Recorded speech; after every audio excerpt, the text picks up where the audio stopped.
അസ്സലാമു അലൈക്കും വറഹ്മത്തുള്ളാഹി. മഹാനായ സഅദ് റളിയല്ലാഹു അൻഹു പറഞ്ഞ ധീരമായ ഒരു വാക്ക് നമുക്ക് കാണാം. വല്ലാഹി ലൗ റഅയ്തു അജ്നബിയ മഅ ഇംറഅതി ലളറബ്തുഹു ബിസൈഫ്. എൻ്റെ ഭാര്യയുടെ കൂടെ ഒരു പുരുഷനെ, ഒരു അന്യനെ അസ്വാഭാവിക സാഹചര്യത്തിൽ ഞാൻ കണ്ടാൽ അവനെ ഞാൻ വാളെടുത്ത് വെട്ടും എന്നാണ്. ഇത് കേട്ട് അമ്പരന്ന സ്വഹാബികളോട് റസൂലുള്ള ചോദിച്ചു, അതഅജബുന മിൻ ഗീറത്തി സഅദ്. സഅദിൻ്റെ ദേഷ്യം കണ്ടിട്ട് നിങ്ങൾക്ക് അത്ഭുതമുണ്ടോ? അന അഗീറു മിൻഹു. ഇത്തരം വിഷയത്തിൽ ഞാൻ സഅദിനേക്കാൾ വെറുപ്പുള്ളവനാണ്. വല്ലാഹു അഗീറു മിന്നി. അള്ളാഹു എന്നെക്കാളേറെ ഇത് വെറുക്കുന്നു എന്നാണ്.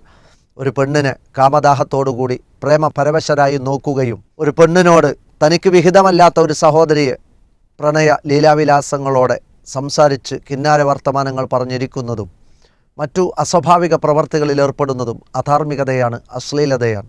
അള്ളാഹു കാര്യങ്ങളെ മനസ്സിലാക്കാനുള്ള വിവേകം തന്ന് നമ്മെ അനുഗ്രഹിക്കട്ടെ.